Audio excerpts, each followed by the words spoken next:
San Mayolo de Cluny. Abad. 906 a 994. Memoria libre. 11 de mayo. Es el año 972. Época de hierro, de ignorancia, de confusión. Caminos inseguros, ciudades abrasadas, tronos que se tambalean. Una nutrida caravana cruza los Alpes en dirección a Italia. Ya han bajado las cumbres del Gran San Bernardo, han atravesado el Piamonte y empiezan a recorrer los pintorescos valles del Delfinado. Están alegres, porque han dejado muchos otros peligros, y a su vista se extienden las tierras mediterráneas, cubiertas de viñedos y praderas. Caminan lentamente, al paso de los mulos y los jumentos, unas veces abismados en profundo silencio, otras recitando graves salmodias. En el grupo dominan el bordón del peregrino y la capucha del monje, pero se ven también algunas espadas de pajes y escuderos. De pronto trae el viento relinchos confusos de caballos, y tras los relinchos se oye un violento galopar que estremece la tierra. Los viajeros se dispersan, internándose unos en los bosques vecinos, refugiándose otros tras los muros de una fortaleza o acurrucándose al abrigo de un peñasco. Detrás de ellos corren los jinetes blandiendo la cimitarra y disparando sus flechas. Cubren sus hombros amplios albornoces, y blancos turbantes les ciñen la frente. Son moros, una banda de piratas moros, que, venidos de España, han logrado hacerse fuertes en aquellas alturas. Y va llegando la presa, mulos cargados de víveres, fugitivos renqueantes y sangrantes, monjes maniatados. Llega también un anciano de talla prócer y mirada bondadosa. Solo él parece sereno en medio de aquella multitud de gentes que lloran, tiemblan, gritan y amenazan. Mientras los demás huían, él se sentó en una piedra, resignado a la aventura irremediable. Cuando los bandidos se le acercaron, él empezó a discutir con ellos de religión. Vuestra vida, les dijo, es un insulto a los hombres. Robáis lo que no es vuestro, asesináis a los inocentes y turbáis la paz de los pueblos. Pero lo más triste es que vuestros ojos están cerrados a la verdad, porque vuestro profeta os ha engañado miserablemente para hundiros en las cimas del infierno. Desconcertados quedaron los asaltantes al oír estas palabras. Su asombro se transformó luego en indignación, y ya se hablaba de colgar en un árbol al importuno e inoportuno predicador, cuando uno de ellos, intimidado por la presencia del prisionero, convenció a sus compañeros de que tal vez sería más provechoso conservarle, en la esperanza de un subido rescate. Cargáronle de hierros, le subieron a su castillo y le encerraron en un subterráneo que se abría en las entrañas de una roca. Después, reuniendo a los demás cautivos, les preguntaron, ¿quién es ese monje? Sus vestidos son pobres como los vuestros, pero tiene un aire de príncipe. ¿Quién es? Y todos unánimemente contestaron, es Mayolo, abad de Cluny. Tanto mejor, debieron de pensar los infieles al escuchar la respuesta. Todo el mundo conocía a Cluny, la gran abadía de Borgoña, que, fundada medio siglo antes, se había convertido ya en una de las más poderosas instituciones de la cristiandad. Todo el mundo conocía a Mayolo, el hombre santo que regía los destinos de la orden naciente, consejero de reyes, amigo de emperadores, árbitro de las contiendas religiosas y políticas del pueblo cristiano.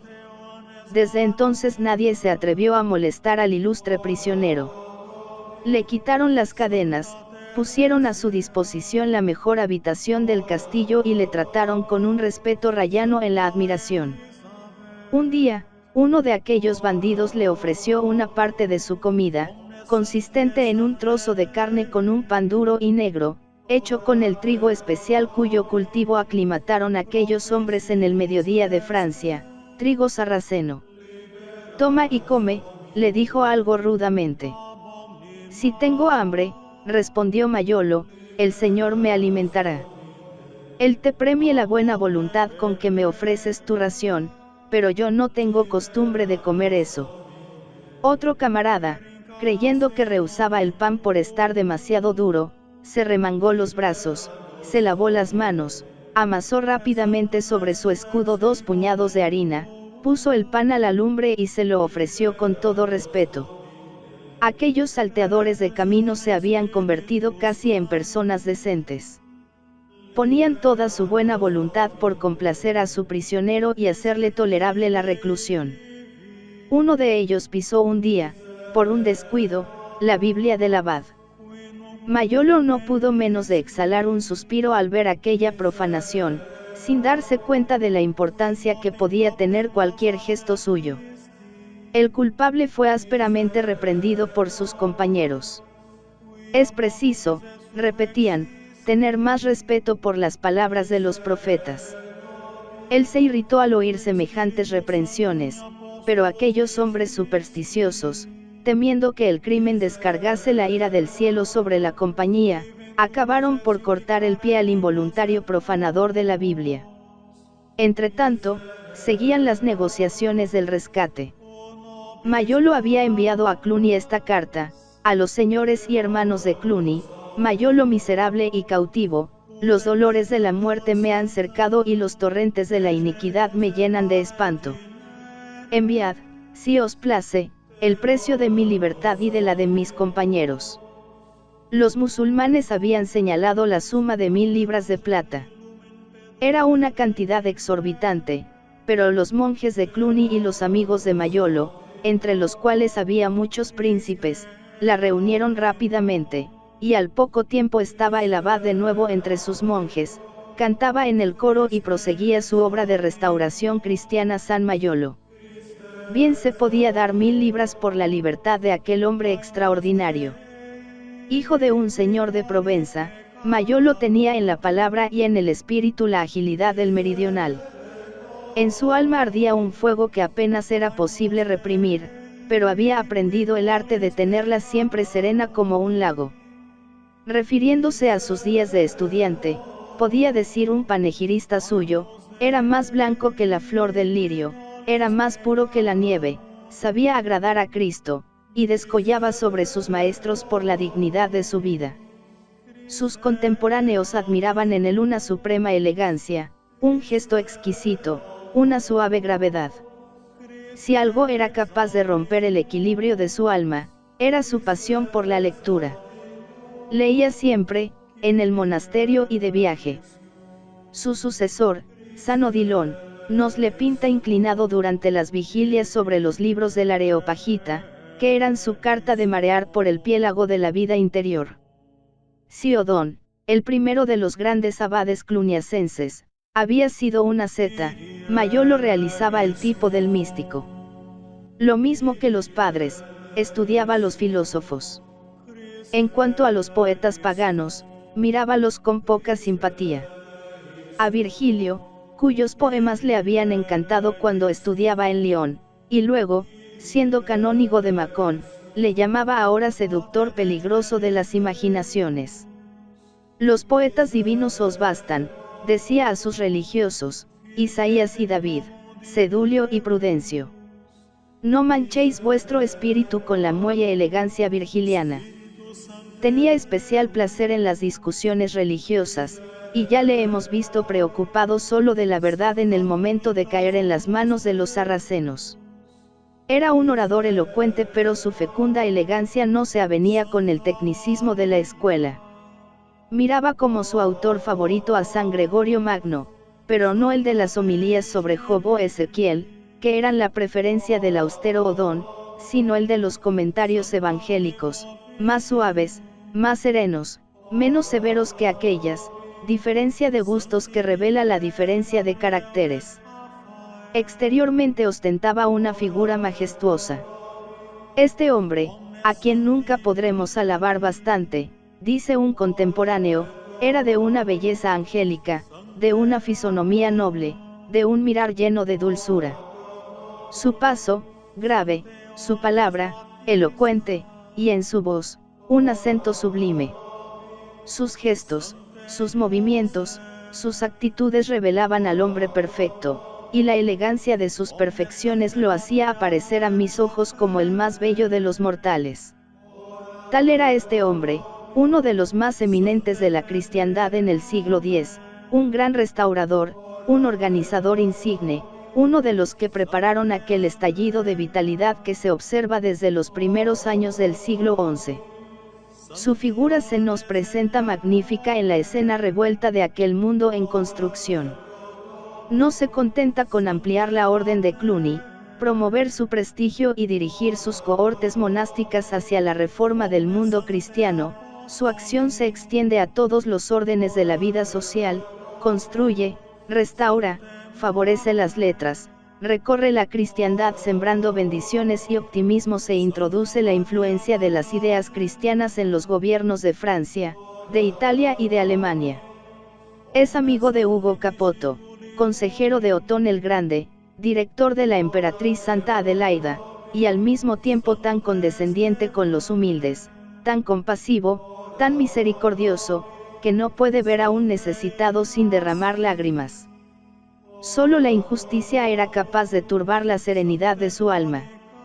Cuando Adelaida deja el palacio imperial rechazada por un hijo desagradecido, la figura alta y noble de Mayolo aparece ante el emperador, pronunciando este reproche: «Señor de una dignidad efímera, ¿cómo te atreves a pisotear los preceptos de la verdad y las leyes de la humanidad?».